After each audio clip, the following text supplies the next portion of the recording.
사람들은 자신이 남보다 더 많이 수고한 것이 있으면 다른 사람들과 똑같이 대접받는 것을 싫어합니다.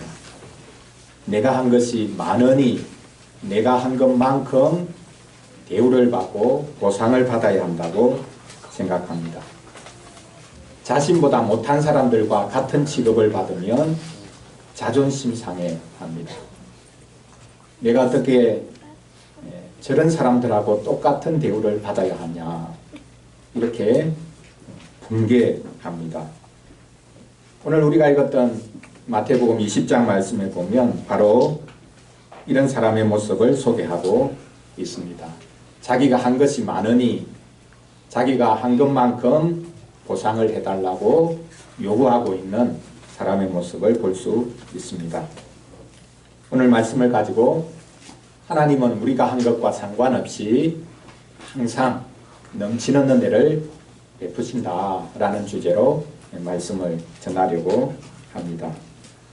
첫째로 하나님은 은혜로우셔서 끝까지 일할 사람을 늘 찾으신다라는 것을 살펴보겠습니다. 둘째로 사람은 자신에게 베풀어진 은혜를 잘 모른다라는 것을 살펴보겠습니다. 마지막 세 번째로 우리는, 하나님의 백성인 우리는 은혜를 나는 나중된 자가 되어야 한다라는 것을 살펴보겠습니다. 첫째로 하나님은 은혜로우셔서 일할 사람을 늘 찾으신다라는 것을 오늘 말씀을 통해서 확인해 보려고 합니다. 오늘 말씀에 보면 포도원을 가진 어떤 주인의 이야기가 등장하고 있습니다. 포도원을 위해서 아침 일찍 인력시장에 나가서 사람들을 포도원에 들여보냅니다. 그리고는 일당을 약속합니다. 그 일당이 오늘 본문에 나와 있는 한 데나리온입니다. 오늘날로 말하면 한 10만 원 정도에 해당할지 모르겠습니다. 일손이 더 필요했던 것인지 주인은 오전 9시에 다시 한 번 더 그 인력시장으로 나가서 다른 일꾼들이 있는 것을 확인하고는 들여보냅니다. 이 일이 계속되죠. 몇 시에 또 나갑니까? 오늘 본문의 기록은 우리 시간하고 다르기 때문에 우리식으로 말을 하자면 새벽같이 처음 나가서 일꾼을 들여보내고 그 다음에 오전 9시에 나가서 여전히 일거리가 없는 사람이 있어서 그 사람을 들여보내고 그 다음에는 12시에 가서 또 노는 사람이 있어서 포도원에 들여보내고 오후 3시에도 가서 보니 일이 없는 사람, 노는 사람이 있어서 들여보냅니다. 그리고 이상하게도 이제 하루 일과가 딱 1시간밖에 남지 않았는데 오후 5시에도 나가보니 그때까지 일거리가 없어서 노는 사람이 있었습니다. 이 사람들도 주인은 포도원에 들어가서 일하라 하고 들여보냅니다. 주인은 마지막까지 일을 하지 못하는 사람이 있는 것을 보고 들여보냅니다. 자, 한번 생각해 보십시오. 오후 5시입니다. 그러면 이제 1시간만 지나면 하루 일과가 끝납니다. 하루를 공쳤습니다. 일을 못했습니다. 받는 일당이 없습니다. 그럼 이 사람이 집에 가면 어떻게 되겠습니까? 집에 아내가 자식들이 기다리고 있는데 일당을 받지 못했으니, 일을 못했으니 그 밤에 가족이 아무것도 먹지 못하고 꼬르륵 거리는 그 소리를 들으면서 배를 부여안고 밤을 지내야 됩니다. 밤에 잠이 오겠습니까? 이 사람이 일을 해야 가족이 그날 저녁에 맛있는 것을 먹을 수 있고 그 저녁을 편안히 보낼 수 있습니다.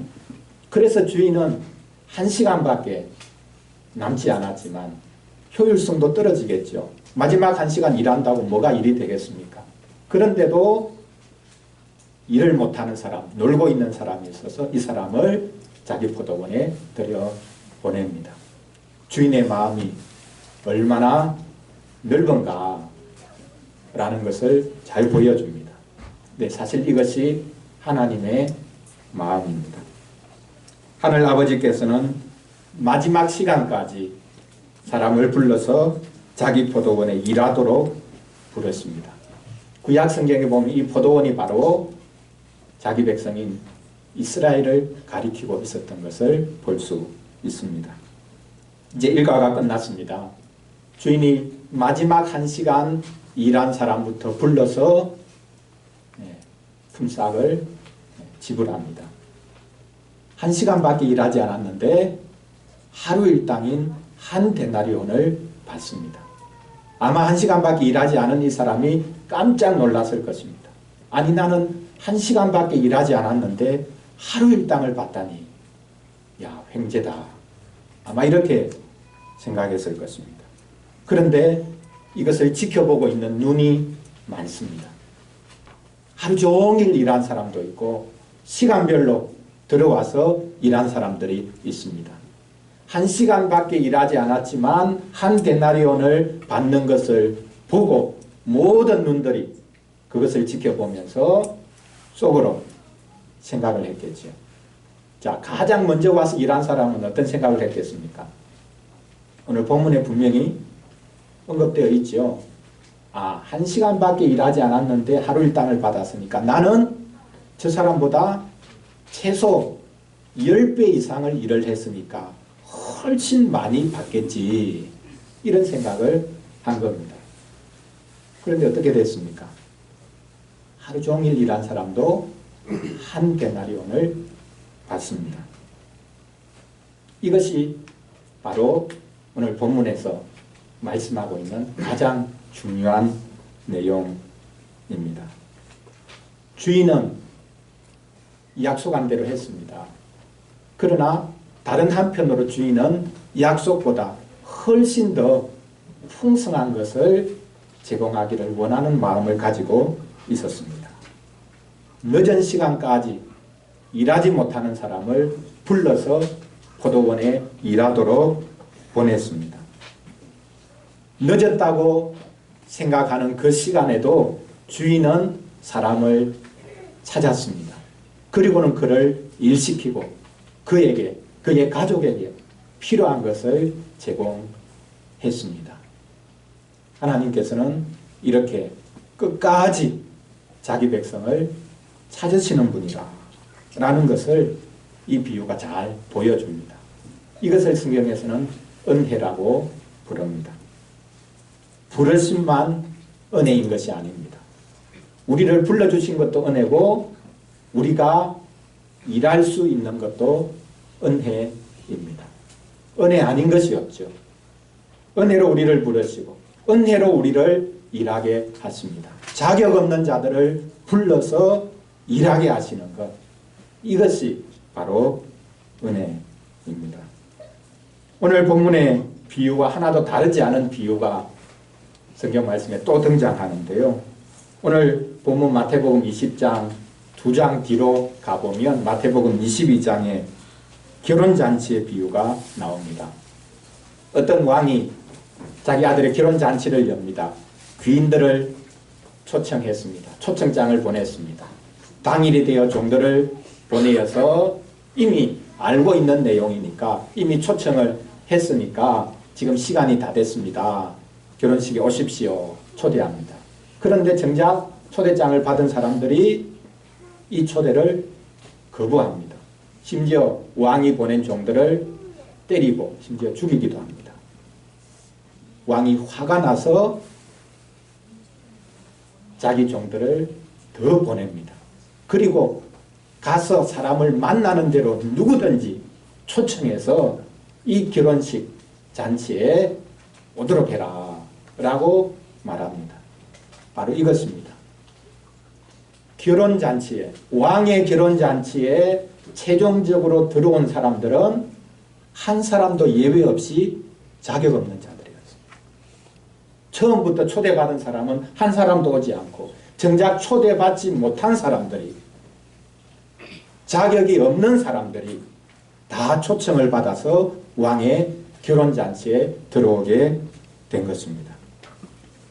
하나님은 자격이 있는지 따져보고 부르시고 또 따져보고 일시키지 않으십니다. 요즘 우리 사회에서 공직사회 그리고 공기관에서부터 소위 말하는 블라인드 채용을 시작한다고 합니다. 자, 우리 친구들 블라인드 채용이 뭔지 알아요? 들어본 적 있습니까?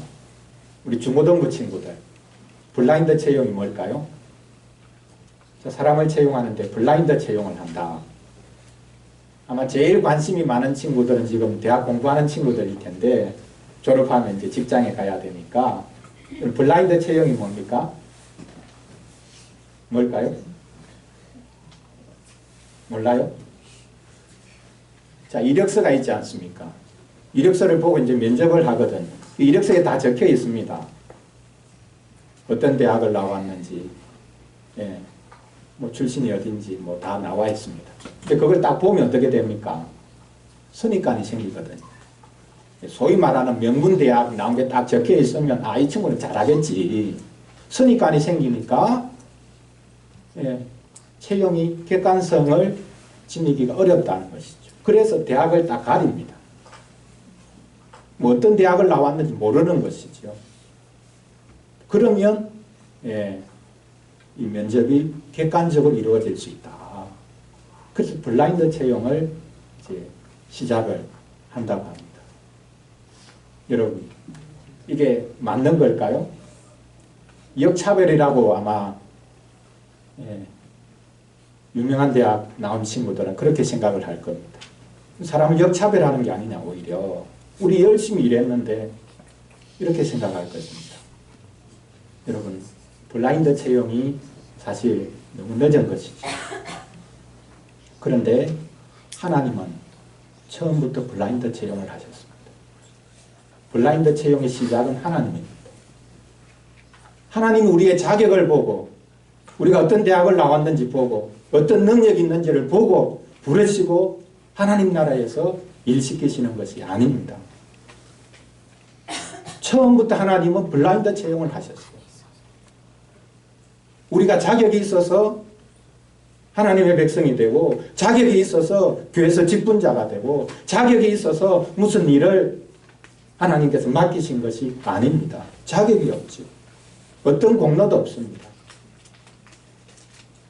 하나님은 그냥 우리를 불러주십니다. 자격이 없는 자들을 불러주시고 어떤 공로도 없는 자를 그리스도의 공로를 보고 그 그리스도를 믿는 믿음만 보시고 우리를 부르셔서 아니 믿음조차도 하나님이 주시죠. 내가 믿었으니까 내 믿음 이거 공로입니다. 그게 아니라 믿음조차 하나님이 은혜로 선물로 주시고 부르셔서 너가 믿었으니까 너는 구원받은 자다.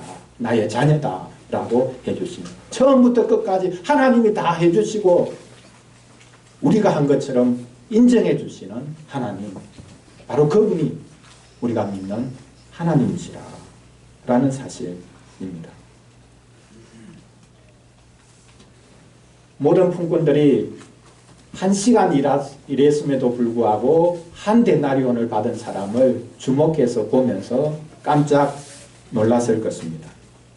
특별히 가장 먼저 일한 사람, 그 사람은 깜짝 놀랐을 것입니다. 그래서 우리는 두 번째로 사람은 자기가 은혜를 받았음에도 불구하고 그 은혜를 잘 모른다라는 것을 우리가 생각해 볼 수 있습니다. 처음 일한 사람은 내심 기대를 가졌겠죠. 나는 더 많이 받겠구나. 그런데 똑같이 줍니다. 그러니까 화가 머리끝까지 치밀어 오르는 것이죠. 그래서 그가 말합니다. 오늘 12절 말씀이죠. 아니 하루 종일 일한 저를 우리를 1시간밖에 일하지 않은 사람하고 똑같이 취급하는 것이 옳은 처사입니까? 아니 어떻게 저런 사람들하고 우리를 같이 취급합니까? 라고 소리를 칩니다. 바로 이것이 우리들의 불평입니다. 아니 나처럼 이렇게 교회를 위해서 열심히 충성하는 사람, 그런 우리를 뺀질거리는 사람하고 어떻게 똑같이 구원시켜주고 똑같이 은혜를 베풀어 줍니까? 좀 차등 있게 해주셔야죠. 이것이 우리의 불평이 아닙니까? 이게 소위 말하는 의를 주장하는 것입니다. 하나님은 의로운 분이시죠. 하나님 의로우셔야 됩니다. 제가 한 것만큼 하나님 복 주셔야 됩니다. 저 사람이 한 것만큼만 주십시오. 이것이 우리가 하나님에 대해서 가지고 있는 생각입니다. 왜? 하나님은 의로우셔야 됩니까? 그러나 하나님의 의로움은 우리의 의로움과 다릅니다. 하나님은 그리스도를 보시고 죄인인 우리를 구원하시죠. 의로운 겁니까? 어떻게 보면 불의한 거죠. 의가 아닙니다.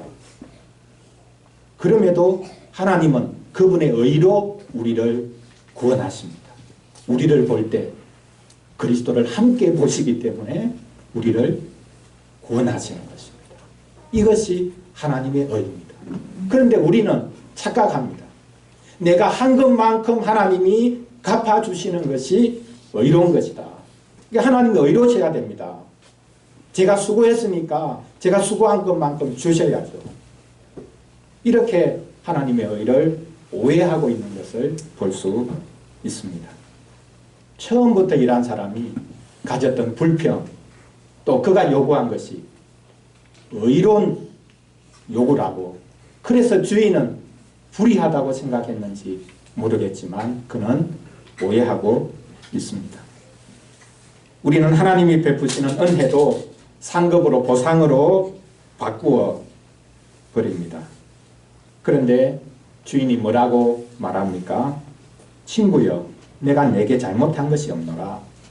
너가 나와 한 데나리온의 약속을 하지 않았느냐. 자, 하루 종일 일한 이 품꾼에게 한 데나리온 준 것, 자, 이게 불의한 겁니까? 안 그러면 의로운 겁니까? 불의한 게 아니죠. 처음 약속한 대로 한 겁니다. 주인은 약속을 지켰습니다. 주인은 약속을 지켰는데 받는 사람은 다른 사람과 비교하면서 자기 받은 게 정당하지 않다고 생각합니다. 모자라다고 생각합니다. 주인이 이 약속을 심지어 어긴 것처럼 생각하고 있습니다. 그의 생각이 잘못된 것이죠. 주인은 약속대로 했습니다. 놀랍게도 주인이 이 품꾼에게 하는 말이 처음에 뭐라고 부릅니까? 이 품꾼을요? 친구여 라고 부릅니다. 여기 친구여라는 이 말은요, 나중에 예수님이 자기를 팔러 온 가룟 유다에게 하는 그 말과 똑같은 겁니다. 자기를 파는 제자에게 마저 끝까지, 제자는 자기를 배신하지만 예수님은 그를 친구로 생각하면서 친구여, 가룟 유다를 향해서 친구여 라고 불렀습니다. 바로 그 단어가 지금 오늘 주인이 자기를 불평하고 있는 하루 종일 일한 이 사람에게 말하고 있습니다. 친구야. 무슨 말입니까? 이 품꾼은 포도원에서 일만 했고 자기가 일한 시간만 따졌고, 그래서 다른 사람은 자기보다 적게 일했다고 생각했고, 그래서 받을 보상만 생각했지만 사실 그는 이 포도원에서 주인의 친구로 일을 했다라는 사실을 그가 몰랐던 겁니다. 하루 종일 주인이 물론 시켰겠죠. 이 일하라 저 일하라. 그런데 그 일을 하면서 이 품꾼은 아, 주인의 마음이 이런 것이구나. 주인의 계획이 이런 것이구나. 주인이 이것을 원하구나. 하루 종일 주인의 계획과 주인의 생각과 주인의 마음을 알아가는 시간을 가졌는데 그것은 안중에도 없었던 거죠. 오직 자기가 일한 시간, 그리고 자기가 받을 보상, 그것만 생각하고 있었던 것입니다. 우리는 하나님의 은혜로 부름을 받아서 하나님과 함께 일하는 자가 되었다라는 사실을 우리는 잊지 말아야 합니다. 한 시간이 아니라 하루 종일 주인과 함께 일했다는 것, 그것이 가장 큰 은혜가 아닙니까? 그것이 가장 큰 상급이요 보상이 아니었을까요? 단 한 시간만 일해놓고 하루 품삯 받은 그것의 불평을, 자기는 그것과 똑같은 직업을 받은 그것을 불평한 것, 얼마나 어리석은 모습입니까? 이 하루 종일 일한 사람, 왜 나에게 저 사람과 똑같은 직업을 합니까? 라고 말한 이 불평, 이것이 바로 우리가 너무나 잘 아는 탕자의 비유에 나오는 집안에 있었던 형의 모습입니다. 동생이 돌아와서 아버지가 잔치를 베푸니까 형이 이것을 알고는 분노를 터뜨리지요. 아버지 재산을 다 털어먹은 이놈이 돌아오니까 소를 잡아가지고 온 동네 잔치를 베푸는데, 저를 위해서는, 저는 지금까지 한 번도 아버지 명령을 어긴 적이 없는데 저를 위해서 친구들하고 먹으라고 염소 새끼 한 마리 준 적이 있습니까? 이렇게 말을 하죠. 아버지가 하도 기가 차가지고 뭐라고 말합니까? 예, 내 재산 전부가 다 너 거다. 이거 다 너 건데 염소 새끼 한 마리 안 주었다고 그렇게 꽁하고 있었냐? 집 나간 아들이 돌아올 때 아버지에게 말한 게 뭡니까? 저는 이제 아들이 아닙니다. 그거죠. 예. 저를 종으로 써주십시오. 자, 둘째 아들은 자기가 아들이라고 이제 주장할 수 없는 상황이라는 것을 압니다. 종이라고 스스로 생각하고 있습니다. 집안에 있던 큰 아들도 아들이 아니라 사실 종이었습니다. 아버지 눈치를 보면서 내가 이거 지키지 않으면, 명령 순종하지 않으면 아버지 나를 싫어할 텐데, 나의 올 유산이 혹시 다른 사람에게 갈 건 아닌가? 이 집에는 아들이 한 사람도 없습니다. 공로를 주장하고 자기가 한 것을 보상받으려고 하는 사람은 아들이 아닙니다. 여전히 종입니다. 여러분, 우리가 신앙생활하면서 하나님의 아들로 일하는 것이 아니라 종으로 평생 일을 할 수 있어요. 하나님 이거 명령하시면 내가 지키지 않으면 하나님 벌 주면 어떻게 할까?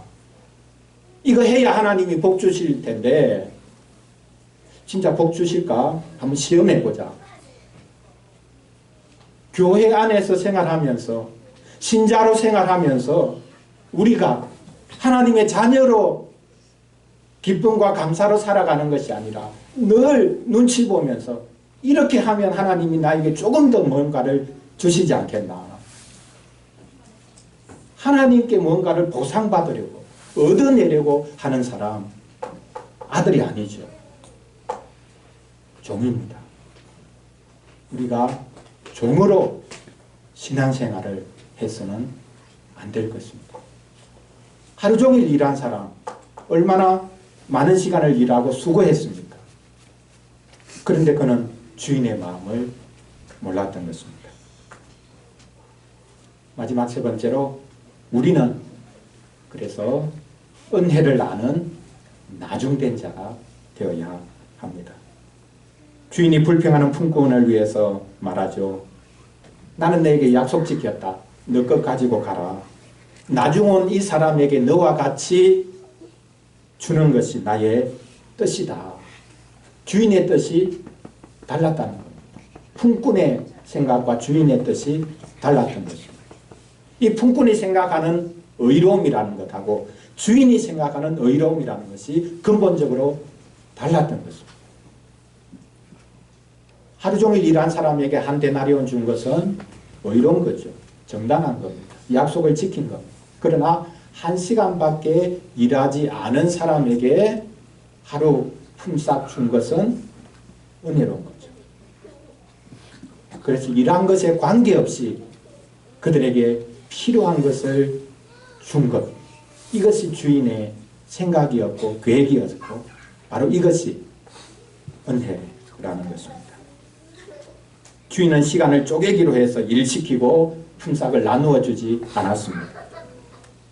하루 종일 일한 사람과 1시간 일한 사람을 같이 취급하는 것이 불공평하게 보이는지 모르겠지만 주인은 은혜로운 주인이었습니다. 자기가 돈이 많다는 것을 뻐기기 위해서 자랑하고 싶어서 1시간만 일한 사람에게 하루 품삯을 준 것이 아닙니다. 하루 종일 일하지 못하고 빈손으로 돌아가야 될 사람을 불쌍히 여겨서 그를 포도원에 들여보내고 일을 시켰습니다. 주인은 나중 온 사람을 처음 일한 사람과 똑같이 일한 사람이라고 주인의 즐거움에 참여시켜 주었던 것입니다. 물론 나중 온 이 사람에게는 주인의 처사가 은혜로 여겨졌겠지만 하루 종일 일한 사람은 여전히 불공평하다고 생각했을 것입니다. 그런데 주인을 향해서 불공평합니다. 주인은 악합니다. 이렇게 말할 때 그는 스스로 주인의 자리에 섰다고 하는 사실입니다. 우리가 하나님을 향해 불공평하다고 말을 할 때 어떻게 나에게 이 정도 대우받게 해주지 않습니까? 라고 말할 때 우리는 스스로 하나님이 되는 것입니다. 주인이 말하지 않습니까? 나의 것을 가지고 내 뜻대로 하는데 누가 무슨 상관이냐. 지금 이 하루 종일 일한 사람이 생각하고 있는 게 뭡니까? 자기가 주인입니다. 자기 뜻대로 이렇게 모든 것들을 정리하려고 합니다. 주인이 주인의 소유를 가지고 주인이 은혜롭게 종들을, 품꾼들을 대하는데 이 종은, 이 하루 종일 일한 사람은 자기가 주인이 되어가지고 종들에게 이렇게 나누어 줘야 된다라고 말하고 있는 것입니다. 우리가 불평하고 원망할 때 이 세상이 왜 이렇게 불공평합니까? 라고 말할 때 심지어 하나님이 왜 이렇게 불공평합니까? 라고 원망할 때 우리는 하나님의 것을, 하나님의 소유를 마치 내 것인 양 주장하고 있는 것임을 알아야 합니다. 하나님은 하나님 당신의 것을 가지고 당신 뜻대로 사용하시는 겁니다. 우리가 가타부타 할 수 없습니다. 그렇다고 하나님께서 마음대로 하시는 게 아닙니다. 우리에게 필요한 것을 제공하시고 우리의 자격과 공로에 관계없이 은혜를 베풀어 주십니다. 오늘 보면 마지막 16절은 이 포도원 품꾼의 비유를 마무리하는 말씀인데요. 사실 이 마지막 절 말씀은 예수님이 덧붙이신 말씀입니다. 이 포도원 품꾼의 비유를 예수님이 해설하시는 말씀입니다. 뭐라고 말씀합니까? 이와 같이 나중된 자로서 먼저 되고 먼저 된 자로서 나중되리라. 잘 됐죠? 항상 마지막에 일만 하면 된다. 1시간 정도만 일하면 된다. 그러면 똑같이 대우받으니까 굳이 하루 종일 일할 필요가 있냐. 잘 됐죠? 그러나 예수님이 하신 말씀의 뜻은 그런 것이 아니죠. 먼저 일한 사람, 하루 종일 일한 사람이라 할지라도 자기는 주인의 은혜를 입은 사람이고 그래서 마지막 1시간 일한 사람보다 자기는 훨씬 더 큰 은혜를 입었다. 왜? 하루 종일 주인과 함께 포도원에서 일할 수 있는 특권을 누렸으니 얼마나 감사한가. 먼저 일해도 나중된 자의 자리에 본인이 서야 된다는 거예요. 자기는 받을 자격이 없는 자인데 이런 일을 주인과 함께 할 수 있다. 얼마나 감사한가. 그래서 늘 먼저 일했다 할지라도 마지막 일한 사람과 다를 바가 없음을 인정하는 것, 그것이 우리에게 필요하다는 것입니다. 어떤 자랑거리나 어떤 공로거리가 우리에게는 있을 수 없다는 것을 우리는 고백해야 하겠습니다. 그래서 어린이를 위한 질문 3번 문장처럼 신자는 앞서 이래도 어떤 자일 수밖에 없다고요? 나중된 자일 수밖에 없다. 이 고백을 우리가 할 수 있어야 됩니다. 우리는 항상 나중된 자가 되어야 합니다. 모든 것을 다 했다 할지라도 이것은 하나님이 도우셔서 된 것입니다.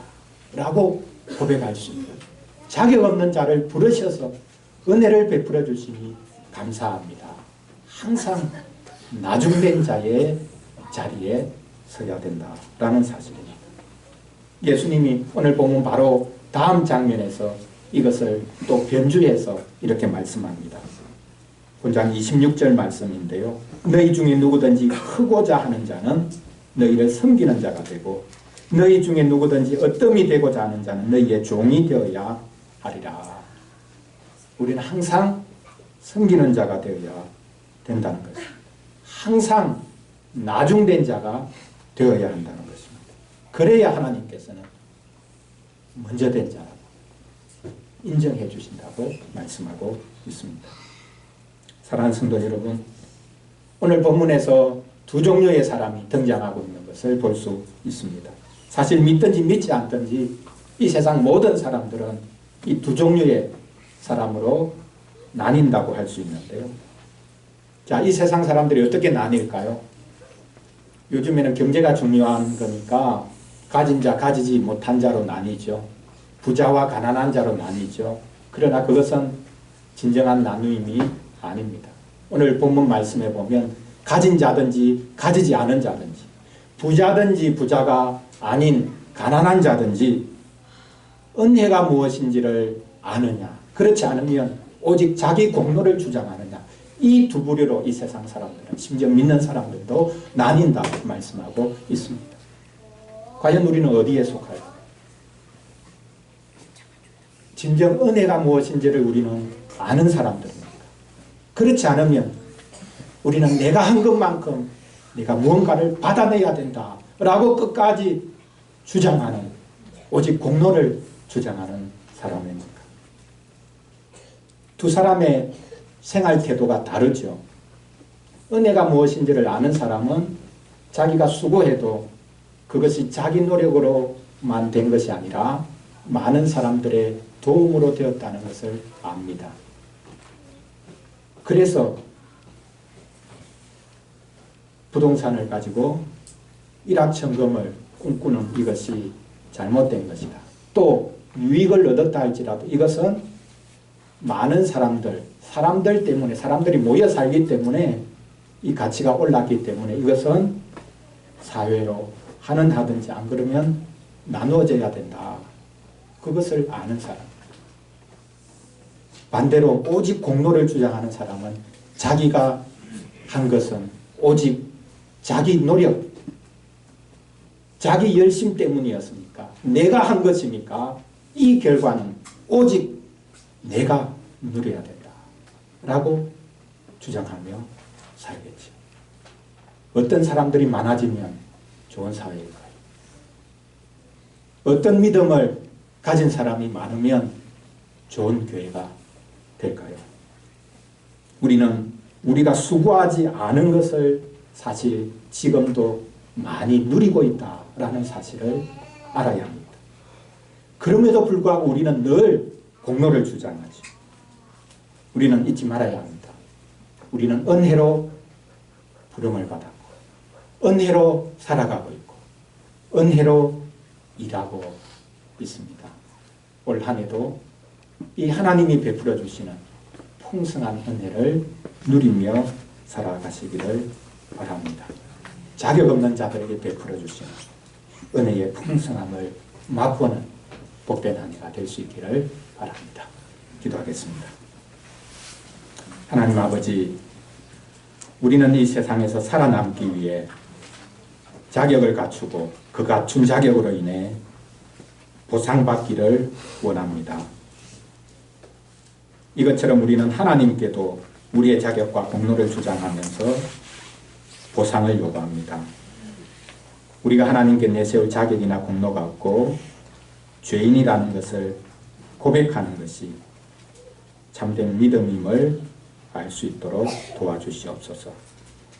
우리 믿음의 창시자이신 그리스도께서는 남달리 일하고 자신을 온전히 희생하셨음에도 불구하고 어떤 공로도 주장하지 않으시고 오직 은혜로 여기고 일하셨음을 알게 하여 주시옵소서.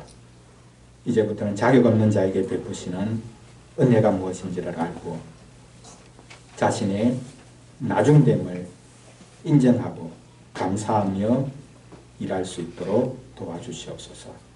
올 한 해도 우리의 연약함 가운데서도 주위 환경의 힘든 가운데서도 하나님의 은혜가 모자람이 없이 풍성하게 넘쳐나는 것을 경험할 수 있도록 도와주시옵소서. 오직 은혜로 일하시고 오직 은혜를 베푸시는 우리 주 예수 그리스도의 이름으로 기도합니다. 아멘.